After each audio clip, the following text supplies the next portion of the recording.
Goeiedag, geagte kykers. Ons is baie bly dat u weer eens saam met ons inskakel op ons program Godsdienst en Koerante, waar ons kyk wat sê die koerante en die gedrukte media oor verskillende godsdienstige sake.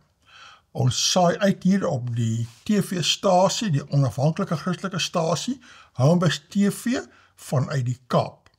En weer eens het ek hierso by my het ek vir Regard, baie welkom Regard, dat jy nou hierso so mooi vertyds opgedaag het. Ons is baie bly dat jy my nie alleen hier laat voor die TV stel nie. Dis lekker om hier te wees, oom. Ja. Ja, nee. So, oom, wat interessant is daar vir ons vandag? Jong, partykeer is dit hierdie prente, ons begin maar met so 'n prent, maar ek weet nie, die meeste prente volg dieselfde tema, want lyk my dit is nou 'n nuuswaardige ding, dan volg beelde, ek weet nie hoekom hulle so baie prent oor beelde het nie, seker omdat so baie beelde is. Hierso is nou, mens kan eers nie mooi uitmaak wat dit is nie, maar dit is nou Dit lyk soos 'n gesig. 'n gesig, 'n gedeeltelike gesig, of wat ook al, né? Nou sê hulle so, technicians install the Cambodian bronze, the reclining Vishnu, from West Mebon, a temple at Angkor, following its restoration at the Nantes Departmental Laboratory Antique. Kyk, laboratory vir al die antieks, né? At the Gumet Museum in Central Paris yesterday. The 11th century statue depicts the Hindu god Vishnu reclining on the ocean of eternity. Originally more than 5 meters tall, only the upper part of the statue remains. Nou ek het niks teen statues nie, maar lyk my meeste statues wil die mense inspring en aanbid. Ek weet nie wat met die mense is, dat hulle so graag iets wil uit klip en hout wil skep om te aanbid. Dit is my net vreeslik. Daar sê die Bybel, bly weg van sulke goed af, maar Ek dink die mens het 'n ingebouwde, ek wil sê neiging om te wil aanbid. Ook. Ja, Want die ding is ons, ja. die ding is, het gaan daarop neer, ons het 'n leemte wat net God kan vul. Ja. En ons gaan soek het op al die ander verskeie plekke, maar behalwe op die regte plek. En die mense het 'n leemte. En hulle vul dit met iets soos dit. En ja, dit is hartseer. Maar ons moes laas gepraat, omdat hy laasweek met die paus, laat die een seun, het by daar een beeld by die katholieke kathedraal gegaan en uitgegooi in die rivier in. Ek onthou, ja. En toe die paus dit weer laat terugbring, die beeld. En dit was erg, want daai is 'n godsdienst gewees waar hulle kinders geoffer het. Jong. So dit is, ja, dit is skrikwekkend. En die paus het ons laas keer ook gelees, hy het elke keer as hy terugkom van 'n reis, gaan hy eers na die kathedraal waar Moeder Maria is, en eers aanbid daar die afbeelding van Moeder Maria. Sjoe.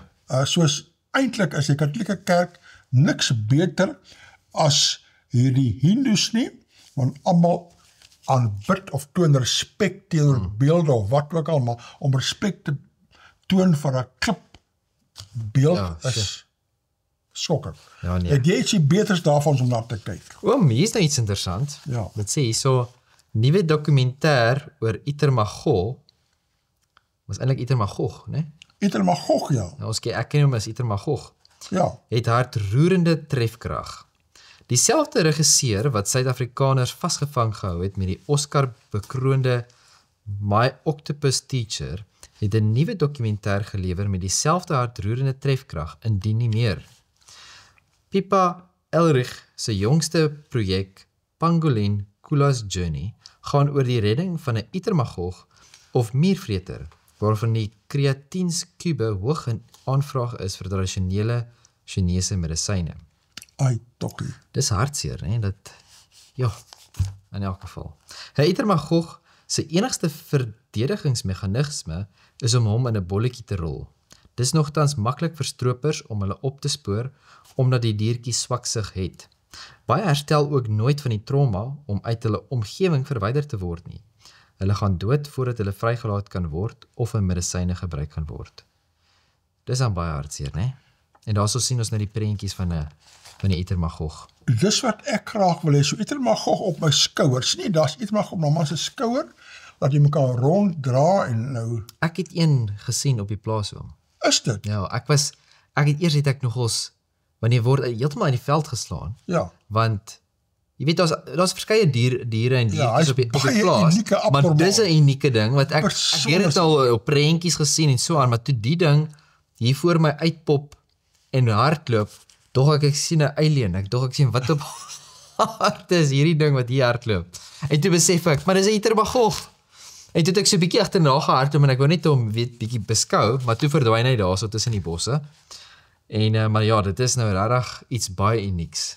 Ek sien elke keer so, dan wonder ek, watter engel of wie of wat het daai diertjie ontwerp. Daar's ontwerp agter. Dit is so uniek. 'n Mens kan dit nie uitdink nie. Ongelooflik. Ek bedoel, as jy net kyk ook nou waar ek hom gesien het, was in Calvinia gewees op die plaas.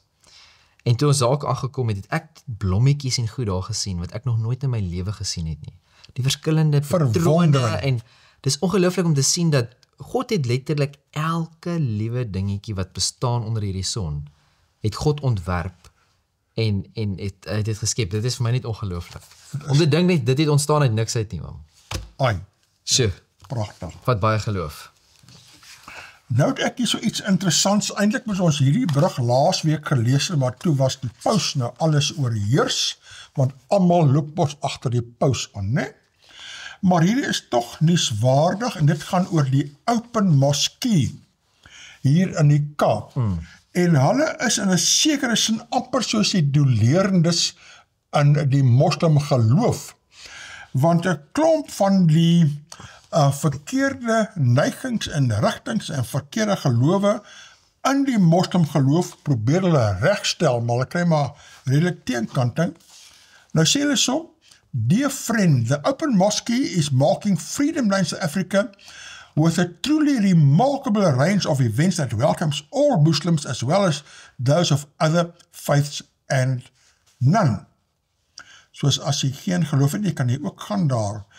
Nou, dit is nie so seer ekumeen om mense dat saam bid nie, maar om mense te leer en om moslims ook 'n ander perspektiewe te gee. Dan Vrydag, 25 April was daar om 1 uur gewees daar by die Weekly Congregational Salat al-Jumu'ah Praise and Sermons. Yusuf Ismail's khutbah will focus on Islam and justice. This timely sermon will highlight the centrality of justice and equity within the Muslim faith. How and why have these fundamental theological concepts either been diluted, distorted, or discarded by many Muslims here and abroad? Wil correcte perspektief stel in die moslim geloof. Dan laas Saterdag was daar an interactive seminar on modes of Quranic engagement. How should Muslims as well as non-Muslims engage with Islam's sacred scripture, and what are the most efficient ways to understand and implement its philosophical ethos and theological teachings? This free-flowing session will actively encourage audience participation. Dit is nou, hoe moet jy hulle geskrifte korrek verstaan? Dan Sondag was daar 'n baie interessante ene. For the first time in South Africa, a historic debate about the traditional religious sources of Islam will be held in public.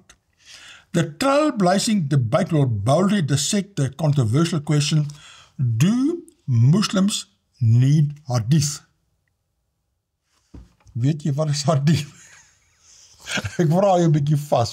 Ek wonder nou, is hadith daai hoedjie wat hulle dra? Nee, hadith is spreekwoorde van hulle profeet Mohammed daar. Wow, okay. Soos dis wat hulle sê wat hy gesê het. Maar dit Maar dit is nie wat in die Koran staan nie. Dis nie wat in die Koran staan nie, maar dit is wat hy glo gesê het. So dis amper tradisie oor die geskrifte. Oor die geskrifte, ja. Okay. Nou ja. Interessant. Nou sê, Yusuf Ismail will defend the utility of the prophet's sayings, Prophet's sayings, and justify orthodox perspectives. while Eunice Chaudhry from Johannesburg will present evidence that the Holy Quran alone is sufficient for any devout believer in Islam. Ja, soos jy daar gesê het, amper, ne? Die tradisie, die oorleweringe wat nie baseer is op die Koran nie. Baie interessant, hier is 'n baie interessant debat daarin, want hulle maak baie kappie mense met die kop met die hadith. Dan is daar so maandagmiddag is daar, the Open Mosque marks the annual Freedom Day anniversary with a highly topical keynote address. Advocate Yusuf Ismail will speak on Quran and liberty, reality or rhetoric. Since most people, including Muslims, have erroneous opinions about this pertinent subject, this illuminating lecture will furnish compelling scriptural evidence that freedom is neither antithetical or inimical to original Islam. Soos daar het hulle nou Quran and liberty, vryheid, soos hulle bevraagteken nou onnatuurlik of on-Koran gebruike en tradisies. Baie interessant. Ek was al gewees by van hulle aanbiedinge daar, en interessant, hulle het een keer het die Jode hulle uitgenooi om te kom na 'n Sabbat opening. Daar in 'n Joodse tempel daar, en ek het gegaan, hulle het gegaan daar, jy het nou nie saam aanbid nie, maar jy het bygewoon daar en gekyk wat hulle doen daar. Baie interessant, maar hierdie is as van die kykers ooit wil ander perspektiewe sien, woon by 'n Open Mosque, hy's daar in Wynberg in Kaapstad in. Oom, dan nou gaan ons oor na Kenona Synode. Ek sien hier soos 'n nuusbrief van hulle. Hulle is altyd baie interessante nuusbriewe. Ek sien altyd uit na. Ek wonder hoekom is daar so lank klaar 'n nuusbrief gewees. En ek sien hier is nogals 'n baie interessante opskrif hierso. Dit het uitgekom in 24 April. Dit sê hierso godsdiens in die wêreld en in SA, Suid-Afrika, 'n onmiskenbare invloed. Godsdiens het steeds 'n merkwaardige invloed, nie net in Suid-Afrika nie, maar ook in die politiek van die wêreld. Die wêreld het met verbasing kennis geneem van die eensydige sogenaamde wapenstilstand wat Rusland aangekondig het gedurende die Paasnaweek.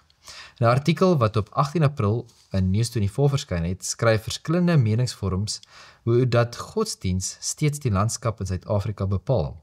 Ten spyte van die feit dat die regering as 'n sekulêre staat gesien word, sentreer die belangrikste vakansiedae in die land steeds rondom die Christelike godsdiens. Op Goeie Vrydag het die busmaatskappy Putco foto's geplaas van 500 busse wat die lang pad na Moria aanpak. In 'n ander berig is meer as 3000 mense in die huwelik bevestig by die internasionale Pentecost Holiness Church in Heidelberg op opstandingssondag. So as 'n hele klompie, wil ek sê, mense wat nog steeds hierdie tipe van tradisies en dinge volg. Ja. Dan gaan hy aan hierso. Natuurlik het meneer Ramaphosa saam met ander leiers die afsterwe van die paus die afgelope naweek erken. En die verkiesing van 'n nuwe paus gaan weer die verbeelding van die wêreld aangryp. En dan is daar 'n prent van die paus wat geneem is rukkie voor sy dood. Studies wys dat Suid-Afrika, Italië en die VSA die 3 lande is waar godsdienste deelname toegeneem met die afgelope tyd. Die rede vir die terugkeer en groei in die belang van godsdiens word deur navorsers veral toegeskryf aan die feit dat Suid-Afrikaners al meer vertroue in die beloftes van politieke leiers verloor. Hulle dra al meer na godsdienstige gemeenskappe vir ondersteuning. Skrifbehoudende gemeentes word nie onkant betrap deur die wêreld se belangstelling met godsdienste nie. Vir ons is evangelie steeds die krag van God, Romeine 1:16. Ek skaam my nie oor die evangelie nie, want dit is 'n krag van God tot redding van elkeen wat glo. In die eerste plek die Jood, maar ook die nie-Jood. In die evangelie kom juist tot openbaring dat God mense van hul sonde vryspreek enkel en alleen omdat hulle glo. Ja, dis nou vir my nogal heel veelzeggend en interessant. aangaande hulle verwysing na die paus, maar die NG Kerk het hom geweldig opgehemel, né? Ja, Nou natuurlik, Koinonia is die meer behoudende, die meer regsinnige groeperinge van die NG Kerk, die doelerendes, alhoewel party van hulle ophou doleer al, maar hulle verwys na die paus, hulle plaas 'n prent van hom, hulle gaan hom nou nie op hemel nie. op hemel, hulle gaan hom definitief nie volg en agter hom aanloop nie. Ja, soos ek is nou bly daaroor daardie perspektief gee, sonder om nou met ekumene die paus nou as 'n held daar probeer kry en hulle beklemtoon hierso, die evangelie is 'n krag van God tot redding vir Jood en nie Jood. Is nie net om te kyk na die omgewing en so voorts nie. Dan gaan hy aan hierso in 'n volgende seksie rigtinggewende vrae aan die NG Kerk. En hulle praat hier van dominee Renier Nel van Betoelie, wat die afgelope naweek in sy persoonlike hoedanigheid 'n baie insiggewende brief op sosiale media geplaas het.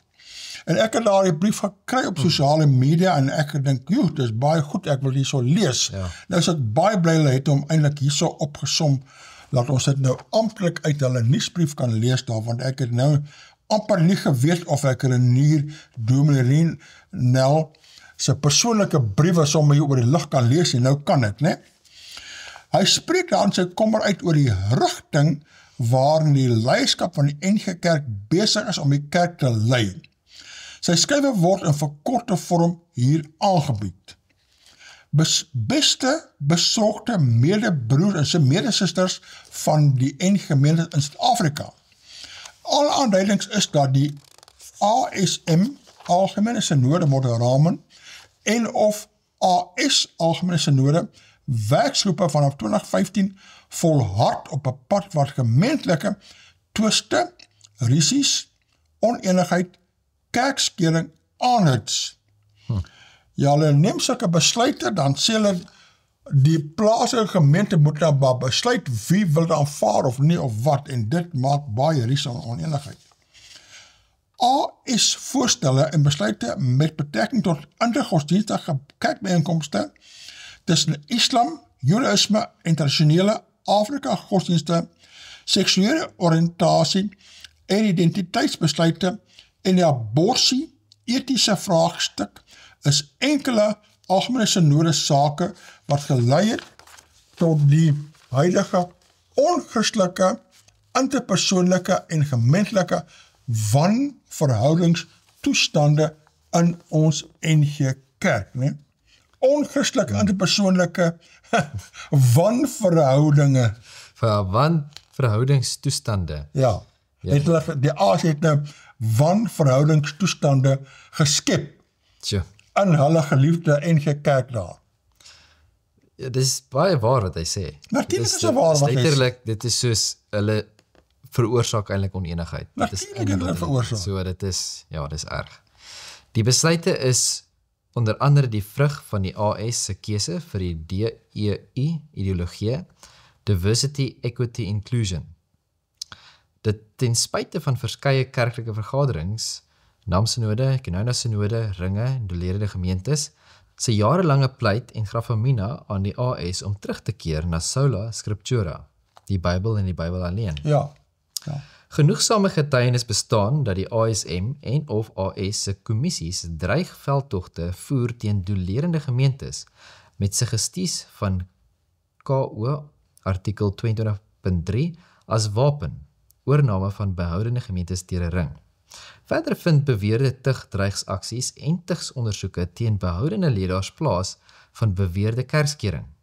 Die AS se DEI ideologiese agenda is duidelik sigbaar in hoofstuk 20 van die Kategese Handboek en roetermerkers wat die AS 2023 goedgekeur het. Hoofstuk 20 is geskryf deur dominee Laurie Gaum, 'n selferkende gay leraar. Die inhoud moedig katekisante aan om uit die kas te klim. Uit die kas klim ritueel word in roetemerkers voorgeskryf wat gevier kan word saam met vriende en familie. Ja, Sure. ek het daar hoofstuk 20 gister gelees, uit hierdie sirkulêre, uit hierdie Katekese handboek roetemerkers. En jy kan nie glo wat daarin staan nie. Sure. Dit is eintlik nie net onbybelse, maar is eintlik godslasterlik, maar dis Amper ondenkbaar om te dink dat 'n kerk wat sê hulle volg die woord, dat hulle enigstens so iets sal doen. wel, die NG Kerk is nou totaal oorgeneem deur die gay lobby. En nou bring hulle die gay lobby se dogma in hulle katekese handboek in. Ja. So is almal wat nou katekiseer om nou aangeneem te word in die NG Kerk moet nou al hierdie gay propaganda deurwerk daar. Dit is eintlik ongelooflik wat daar gebeur. Dan gaan hy aan en sê, die Bybelse teksgedeelte wat ingespan word om Bybelse begronding te gee is, Jona wat uit die vis kom, Lazarus kom uit die graf, die Israeliete kom uit Egipte, en Jesus kom uit sy graf. Seksuele oriëntasies soos biseksualiteit, transgender en interseks word verheerlik as gawes. En omdat Lazarus uit die graf kom, moet jy nou uit die kas kom. Wat? Ek probeer nou uitfigure, wat kom hulle met Lazarus en Israel, waarvan hulle uit? Dit is die metaforiese beeldspraak wat jy nou daar in jou katekisante handboek leer, laat omdat Jona uit die vis gekom het, Jesus uit die graf gekom het, kan jy nou ook uit die kas klim en almal bekend maak, jy is nou gay, en jy is so deur God geskape, en dit is 'n gawe van God. Ja, dit word als verheerlik as gawes van God. Die mense, nee. Jy sal dit nie kan glo nie, ek was heeltemal van geskok toe ek dit lees. Dis erg. Dominee L. Gaum noem ook in roetemerkers dat gay wees 'n gestalte is in die beeld van God. Dis om godslasterlik. Dit is godslasterlik. Want die ding is, die hele punt hierso is, en dit is nie om mense wat die gay leefstyl volg te veroordeel nie, né? Maar dit is sonde. Nou ons almal sondig, Ja. dit is so. Maar om te kies om permanent in sonde te leef, dis iets anderste. Verstaan, want dis 'n keuse wat jy maak. So, en die hele punt is wat hulle hierso sê is, nee, dis alright. Dit is nie sonde nie, dis okay. Verstaan, en dit is waar die probleem kom. So, dit is net sowel hulle kom en sê, luister hierso, om te steel is nie sonde nie, dis okay. Jy kan maar die kas klim, jy's 'n dief, dis alright. Verstaan, soos jy kan nie so redeneer nie. So, dit is nogals erg. Ek kan nie glo dat hulle so iets sal doen nie. Wel om te sê, steel is nie godslasterlik nie, maar om te sê, as jy gay is jy, gay wees is 'n gestalte in die beeld van God. Dit is godslasterlik, dit is baie erg soos jy sê, né? Ja, maar die hele punt wat ek probeer maak is om te sê, dit is om te sê, 'n persoon wat kies om te sondig, né, en wat sonde eers gekies het, maar hy is in die gestalte van die beeld van God. Maar gay wees is nie sonde. Volgens die nuwe katekisasie handboek is gay aktiwiteite nie sonde nie, né? Ja. Dit het laat geword vir die NG Kerk se algemene synode, maar nog nie te laat vir lidmate om verantwoordelikheid te neem dat hulle streeksinodes die ruim huis van die algemene synode moet verlaat nie. Ek hoop net al die ouers van kinders wat moet katekiseer, lees bietjie hierdie nuwe boek roetemerkers. As jy daar hoofstuk 20 lees, ek het gelees van daardie bladsy, dit is ondenkbaar daarin. Op 20 Maart 2025 besluit Namibië se synode dat eensgesindheid in leer en lewe in Namibië verdiep en versterk kan word deur KO artikel 37 toe te pas. Tree uit die verband met die algemene synode. Die Algemene Sinode se raklewe is amptelik verby op 20 Maart 2025 met die aankondiging van Namibië se besluit. En dis baie goed gestel, hierdie brief wat hy geskryf het. Ja, En dis baie belangrik, ek hoop hierdie mense wat in leierskapposisies is, lees hier en besef wat hulle besig is mee om. ja.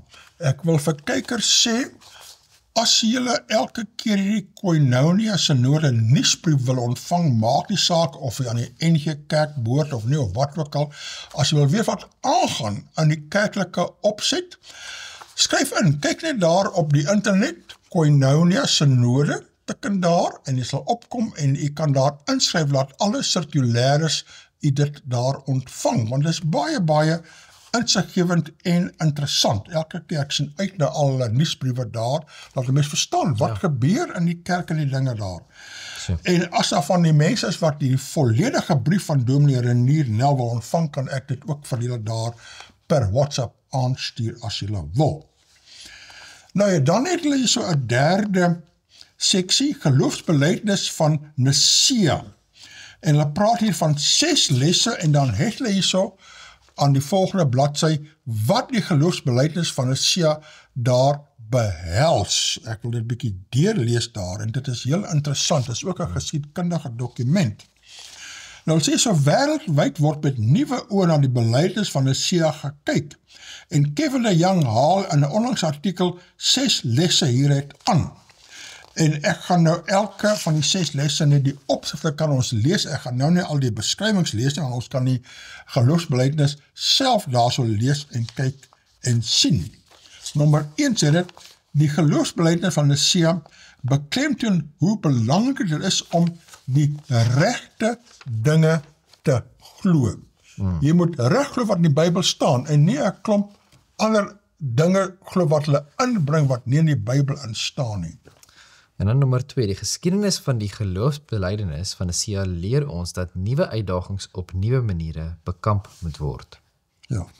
Dan sê punt 3, die geloofsbelijdenis van Nicea modelleer vir ons die belangrikheid van die drie-eenheid. Ja, dit is belangrik, en ek weet as party mense wat nou begin 'n twee-eenheid wil inbring, en nie die drie-eenheid glo nie. Maar as jy kyk, is die Bybel baie duidelik oor om te beskryf die verantwoordelikhede van elk van die entiteite in die drie-eenheid. Daar's 'n hele paar tekste, elkeen het 'n verskillende rol, elkeen het 'n verskillende funksie. En as party mense wat sê, ja, maar die Heilige Gees is die Gees van God, dis nie apart Heilige Gees nie. En hulle is besig om die sonde teen die Heilige Gees te pleeg, en ek glo hulle besef dit heeltemal nie. Ja nee, jy's 'n baie gevaarlike grond. Ja. En die hele ding is dat daar 'n sekere lig wat God vir ons gegee het in die woord oor wie hy is, en spesifiek oor die drie-eenheid, en ons kan dit sien en ons kan dit verstaan. Ja. Maar ons kan nie God 100% verstaan nie, want dit is God. Ja. So, ons sal die ewigheid vat om God te leer ken en te besef wie hy werklik is. Ja. En so ons het 'n sekere hoeveelheid lig, maar verder is dit het ons nie. En as jy verder as dit probeer gaan en op 'n menslike manier te probeer redeneer en uit te figure, dan is jy baie gevaarlike grond. Praat in sirkels in, ja. Ja. Dan nommer 4, die geloofsbelijdenis van Nicea beklemtoon die belangrikheid van godsdiens vir die Christelike lewe en aanbidding. Ja, om God korrek te dien. Dan punt 5 sê, die kern van die geloofsbelijdenis van Nicea is die goeie nuus dat die Here Jesus Christus uit die hemel neergedaal het vir ons redding. Ons word gered deur Jesus Christus en nie deur 'n moeder Maria of deur ander heiliges of wat ook al nie. Ja, nommer 6. Die geloofsbelijdenis van Nicea was die eerste amptelike ekumeniese kerklike geloofsbelijdenis. Ja, interessant. Ons het laasweek gelees uit die geloofsbelijdenis van Westminster daar, en waar ook gepraat het daar van almal diegene wat agter die dier aanloop en wat die betekenis is van die dier ensovoorts. En toe sê hulle daar, die geloofsbelijdenis is ondergeskik aan die Bybel, Ja. maar dit gee 'n samevatting van wat hulle basiese geloofsbeginsels is daar. Nou kom ons lees bietjie die werklike geloofsbelijdenis van Nicea, wat dit hierso gee. En interessant hierso, waar jy nou net gelees, daaronder sê dit, the Nicene Creed, what you need to know about the most important creed ever written by Kevin DeYoung, dis 'n opsomming daarvan. Nou die geloofsbelijdenis van Nicea sê die volgende, ons glo in een God, die almagtige Vader, die skepper van hemel en aarde, van alle sienlike en onsienlike dinge. Ja, God en veral Christus het alles geskape daar. Dit is baie belangrik. En in een Here, Jesus Christus, die enige gebore Seun van God, gebore uit die Vader vir alle tye, God uit God, lig uit lig, waaragtige God uit waaragtige God, verwek nie gemaak nie, een in wese met die Vader, deur wie alle dinge ontstaan het, wat terwille van ons, die mens, en terwille van ons saligheid, neergedaal het uit die hemel, vlees geword het deur die Heilige Gees uit die Maagd Maria, en mens geword het, wat selfs vir ons gekruisig is, onder Pontius Pilatus, gelei het en begrawe is, en op die derde dag opgestaan het, volgens die skrifte, wat opgevaar het na die hemel, en wat sit aan die regterhand van die Vader, wat weer sal kom met die heerlikheid, om te oordeel, die wat nog lewe, en die wat reeds gesterf het, wie se koningsheerskappy geen einde sal hê nie, en in die Heilige Gees, die Heer en die lewendmaker, wat van die Vader en die Seun uitgaan, wat saam met die Vader en die Seun aanbid, en verheerlik moet word, wat gespreek het deur die heilige profete. Daar was een sin, jy het nou baie lang sin gelees, weet jy? So. Ja, dit is baie interessant, nee? En ek stem hiermee saam. Hy het opgevaar na die hemel, hy kom terug om te oordeel die wat nog lewe en die wat reeds gesterf het. Soos daar is 'n oordeelsdag wat hy so voorlê. Baie belangrike punt wat hy maak. Dan eindig hy af daar, ons glo aan een heilige algemene kerk, gegrond op die leer van die apostels. Ons bely een doop tot vergifnis van sondes. Ons verwag die opstanding van die ontslapenis. Ons verwag die opstanding van die ontslapenis, nee, wanneer die Here kom in sy tweede koms, en die lewe van die toekomstige eeuw. Amen. Ja, dit is 'n mooi samevatting daar. Ons is dankbaar vir hierdie interessante Koinonia nuusbrief. OK, om nou te gaan na 'n volgende onderwerp. Hierso is nou 'n interessante artikel wat verskyn het in die rapport.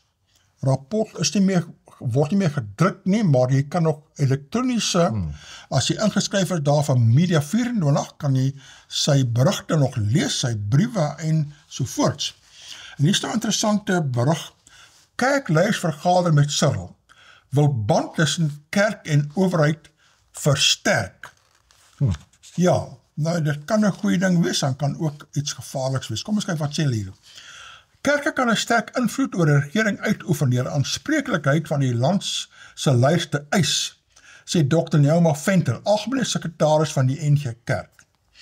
Daarom was korrupsie verlede week hoog op die agenda in die gesprekke tussen kerkleiers en die presidentsie. Die vergadering waar president Cyril Ramaphosa en kabinetslede met die Suid-Afrikaanse Raad van Kerke samesprekings gevoer het, was die eerste in sy soort sedert 2019. Kan nie glo, was dit hulle toe laas ontmoet, is lang gelede. Ek het nie geweet is so, ek dacht hulle ontmoet meer dikwels, is lang gelede. Die gesprekke was brutaal eerlik. Ok, dit is baie mooi, dat hulle mekaar presies gesê het wat hulle wil sê daar, ne? Die doekies omdraai nie. Ja, met spesifieke verwys na klagte teen en ondersoeke na korrupsie teen senior regeringslui. Ja, korrupsie is besig om ons land te verwoes. Soos baie dankie daarvoor. Biskop Sithembele Sibuka, president van die SARK, het onder meer die kwessie oor Phala reeds in sy openingswoorde aan die president by die naam genoem en die president het dit aangehoor. Daar is ook krities gevra waarom daar nog nie genoeg gedoen is ten opsigte van die Sonderkommissie se aanbevelings nie en harde vrae gevra oor die hoë misdaadsyfers, sê Venter. Ramaphosa sê onder meer die land het die kerke nodig om ons nasie te resusciteer. Daai klink soos anglisisme om. Resusciteer. Ek is verbaas met party woorde wat opkom hierso. Hulle kan mos Daar's goeie Afrikaanse woorde om dit te kan maar in elk geval. Ja, en dis 'n aanhalingstekens soos hulle haal aan wat daar gesê is. Ja. Ai. Maar dis wat Ramaphosa gesê. Hy het dit in Engels gesê en hulle het dit vertaal en die vertaling, hulle seker maar Google Translate gebruik om. Dit kan baie moontlik wees, ja. Dan gaan dit aan en sê, hy het ook gepraat van die herverbintenis tussen die kerk en die owerheid. Venter sê die SARK is 'n belangrike kritiese stem. 'n Beduidende deel van die Suid-Afrikaanse samelewing identifiseer as Christene. Die regeringsleiers sal daarom moeilik die morele gewig wat so 'n gesamentlike stem van die kerke dra, sê sy. Dan gaan sy aan en sê hierso, ja, politiek en kerk moenie gemeng word nie. Want elkeen het sy eie roeping. Ek is bly daardie punt word baie belangrike beklemtoon. punt, Ja, moenie meng nie, maar hulle het 'n rol om mekaar te beïnvloed en 'n gesprek te tree. Daarteen het ek geen beswaar nie. Maar is twee instellings wat mekaar in gesprek moet wees. Regeringsleiers behoort raak te sien dat die netwerk van kerke in Suid-Afrika baie naby aan grondvlak leef en daarom eerstehandse inligting oor gewone burgers se uitdagings kan oordra. Ons het daarom ook oor swak dienslewering gepraat en hoe dit die moreel van ons gemeenskappe afbreek en mense se lewensgehalte inperk. Ja, hierdie swak dienslewering oorlaaste, dit is 'n absolute krisis in ons land, ongelooflik. Die beloofde nasionale dialoog, waarvan nog niks gekom het nie, en die verswakking van waardes en die veronmensliking wat deur armoede en ongelykheid veroorsaak word, is ook bespreek. Soos baie Suid-Afrikaners is ons as kerkleiers en gemeentelede diep besorg oor die politieke spel in die RNE, wanneer dringende nasionale uitdagings, veral dit wat die arm en weerlose mense raak, ernstige en verenigde aandag vereis, sê Sipuka. Dan sê Dominee Jan Lubbe, moderator van die NG Kerk, het spesifiek oor genesing en versoening met Ramaphosa gepraat. Hy het daarna verwys dat versoening net kan gebeur waar daar 'n oop, veilige ruimte is vir almal. Dit klink vir my soos die rymys, né? Vir almal om hulle verwondheid te deel, dat ons die waarheid kan vasstel van wat voor 1994 gebeur het, maar ook wat die afgelope 3 dekades na 1994 gebeur het, sê Lubbe. In so 'n ruimte kan 'n mens dan sê ek is jammer oor my aandeel, daar kan 'n skulderkenning wees en 'n vergifnis gegee word, en dan moet uit so 'n ruimte opgestaan en reggehelp word wat verkeerd gegaan het, sê Lubbe. So, ja, dit is baie waar, daar moet definitief dinge moet erken word. Ek dink baie keer is daar's verkeerde dinge wat gedoen was voor 94, en dan van daar, as jy enigiets sê is verkeerd, dan is jy die duiwel. So, ja, interessant wat hy sê, voor 94, nee, was waarheid vasgestel, daar was toe 'n waarheids- en versoeningskommissie. Maar nou sê, wat van die afgelope 3 dekades, afgelope 30 jaar, was ongelooflike ongeruimdhede en bedrog en skelmstreke, daar moet ook, daaroor dit moet ook vasgestel word, en daar moet ook gepraat word en skulderkenning en vergifnis gegee word, soos nog 'n interessante punt wat hy maak, né? Dan gaan hy aan sê, kritisie kan hier vinger wys na die NG Kerk, en self sê, kyk wie praat, maar hy, dis nou Lubbe, het nie in die gesprek voorgegee om op enigiets te roem, alles as met suiwer te verkondig, wat God se woord ons leer nie, sê Venter. 10 kerkleiers het die 30 denominasies wat deel van die Suid-Afrikaanse Raad van Kerke vorm, by die gesprekke verteenwoordig. En die vergadering het 2 uur geduur. So hulle mekaar goed ingelig hoe hulle voel daar, né? Die president het onderneem om die relevante departemente te vra om oor spesifieke kwessies met kerkleiers in gesprek te tree. Reeds die volgende dag het die eerste kerkleier 'n uitnodiging vir so 'n vergadering ontvang. Venter sê hulle hoop dat kerke genooi sal word om te dien in adviesrade en werkgroepe wat beleidsinvloed het en diskoers kan beïnvloed. Ramaphosa by navraag gesê die regering waardeer die bereidheid en vasbeslotenheid van die Suid-Afrikaanse Raad van Kerk om saam met hulle te werk om die bekommernisse aan te pak. Ja, soos help mekaar reg en dit is tyd om met diegene gesag te praat en hulle tot verantwoording te roep en dinge bietjie te probeer regmaak daar. Ons sal maar kyk wat gaan gebeur daar. Ja, dit is die kernvraag daarvan. Ja. Ja, nee. Dan is daar nou hier so 'n interessante brief wat in die kerkbode verskyn het. En hy vind bietjie aanklank by daardie vorige berig, want hy praat ook hierso oor die NG Kerk en die Suid-Afrikaanse Raad van Kerke en die ANC regering. Die opskrif is eintlik: ondersteun die NG Kerk, die Suid-Afrikaanse Raad van Kerke en die ANC regering in hulle onbybelse optrede oor oorlog. Dit is nou geskryf deur Alban Beller van Bellville. En hy skryf in die kerkbode, hy sê, die SA Raad van Kerke se verklaring van 12 Januarie 2024 prys die ANC regering se besluit om Israel by die internasionale geregshof van volksmoord in Gaza te beskuldig. Sjoe, ek het dit nie eens geweet nie, man. Ja, dit is 'n baie ernstige saak daar. Dit is 'n baie ernstige, wil sê, beskuldiging om so iets te maak. Ja. Ja, sure. Soos die SA Raad van Kerke ondersteun die ANC regering in sy besluit om Israel hof toe te vat daar. En dit is nou die vraagteken waaroor dit gaan. Die nie optrede in ander oorloë toon juist dat die SARK bestaande internasionale meganismes en protokolle slegs toepas wanneer dit polities korrek en gerieflik is. Sure. Soos hulle het eintlik nou so 'n anti-Israel houding en daaroor ondersteun hulle nou die regering, maar met al die ander onlangse oorloë sê hulle niks nie. En dit is nou die tragedie. Enkel feite van die 3 oorloë. Die Israel-Gaza oorlog. In die periode 7 Oktober 2023 tot 6 Oktober 2024 sterf 45.000 mense in Gaza, hoofsaaklik vroue, kinders en ouer persone. Beide die ANC-regering en SARK praat van volksmoord. Voor die 7 Oktober inval was daar ongeveer 9.2 miljoen inwoners in Israel. Hiervan was 2.2 miljoen Palestynë in Gaza, amper 3 miljoen Palestynë in die Wes-oewer en meer as 0,5 miljoen Palestynë wat in die res van Israel tussen die Joodse Israelies woon, in stede soos Haifa, Tel Aviv ensovoorts.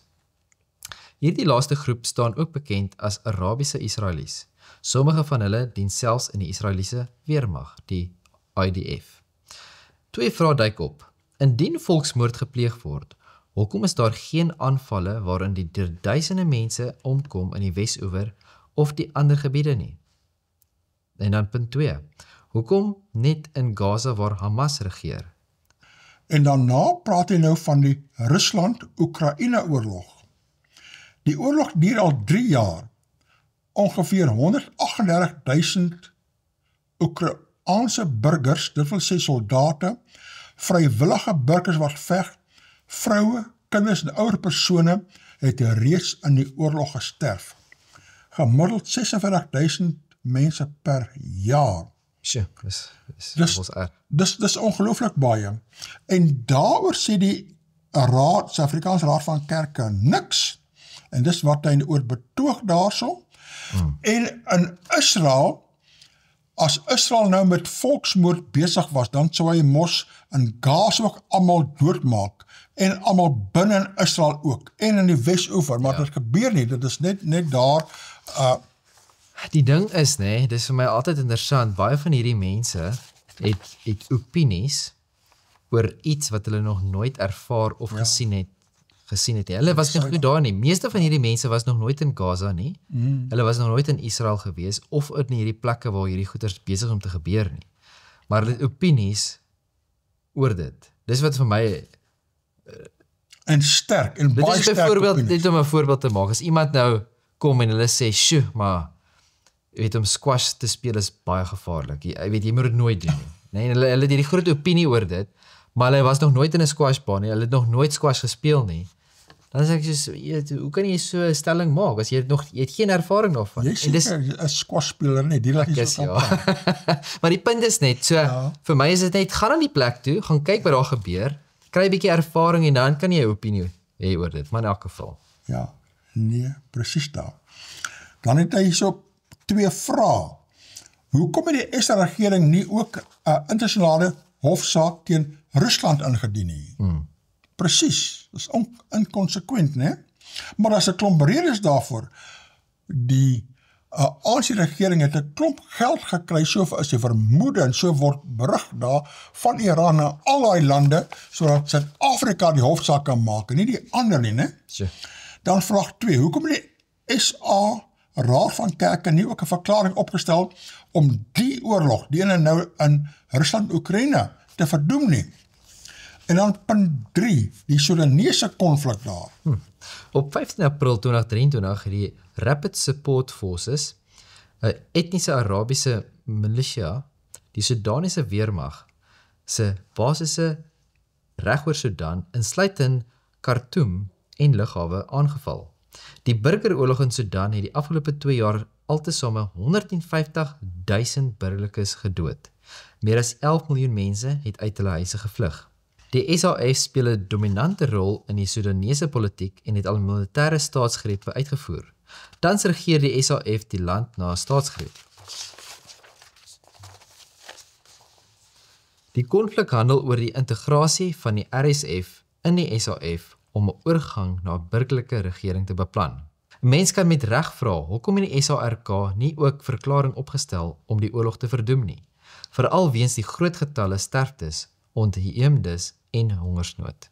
Dis 'n baie goeie vraag dan. Ja, presies daar, né? Dan sê die Suid-Afrikaanse Raad van Kerke steun die ANC agenda. Pleks om 'n konsekwente profetiese rol te vervul. Uitroepteken. Hierdie is 'n baie belangrike punt daarin. Jy moet pas op as jy so 'n kerklike organisasie het, om nie een spesifieke koers in te slaan nie. En hulle stuur nie ANC agenda pleks om 'n konsekwente profetiese rol te vervul, sê. Die NG Kerk het in 2008 volwaardig aangesluit by die Suid-Afrikaanse Raad van Kerke. Onder andere om 'n rol te speel by 'n breër ekumeniese gesprek in Suid-Afrika. As lid van die Suid-Afrikaanse Raad van Kerke word NG predikante geïmpliseer as passiewe ondersteuners van politieke korrektheid wat die ANC regering napraat. Ja, sien jy wat hy so sê? As 'n kerkgenootskap lid word van die SA Raad van Kerke en die SA Raad van Kerke neem sekere besluite, dan word jy ingetrek in daardie besluite wat jy miskien nie mee saamstem nie. Dan vra aan die einde so, gaan ons die SA Raad van Kerke of die ANC regering teregwys op hulle inkonsekwente, onbybelse en liefdelose optrede. Sure. Nou, ons het nou net gelees in die vorige stuk daar van kerkleiers wat ontmoet met die staat. En ek wonder of hulle hierdie punte aangehaal het daar in die gesprekke. Dis 'n goeie vraag. Goeie vraag, ja. Dan het ons hierso 'n brief van Dr. Bernard Fikker in die Somersuid uit. O, ja? Ja, dit sê, gaan sulke gesprekke enigstens verskil maak. Die berig oor kerkleiers wat met die presidentsie vergader het betrekking. Gaan dit enige verskil maak? Dit lyk nie of enige vorige gesprekke en beroepe op die regering enige positiewe gevolge gehad het nie. 'n Mens wonder of hulle die krisis in Israel bespreek het. Voorheen het die Suid-Afrikaanse Raad van Kerke moes die regering ondersteun toe hy Israel na die wêreldhof gesleep het oor die beweerde misdade teen die mensdom. is die verminking en moord van Hamas se aanval op Israel en die hantering van gijslaers nie ook gesonde teen die mensdom en teen internasionale reg wat ook deur ons regering uitgelig moet word nie?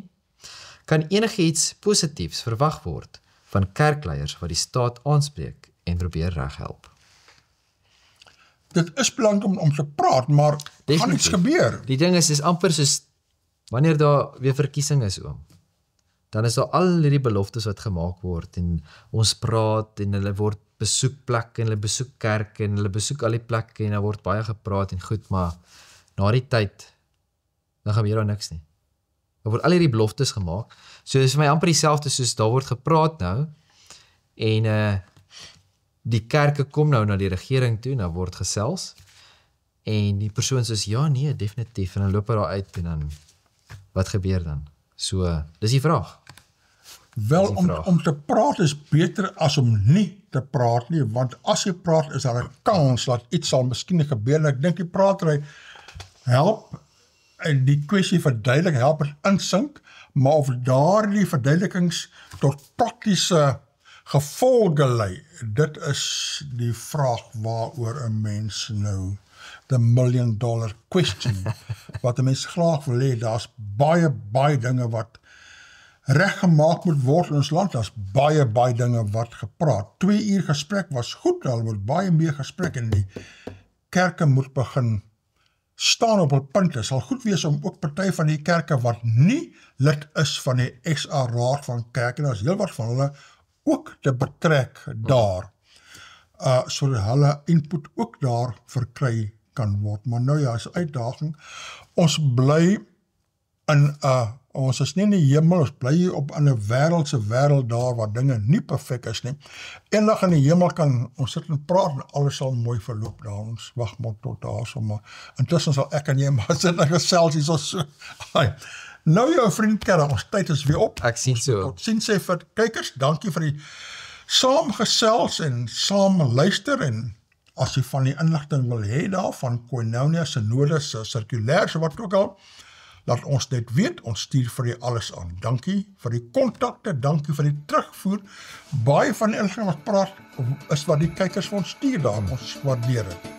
Lekker slaap, alles van die beste.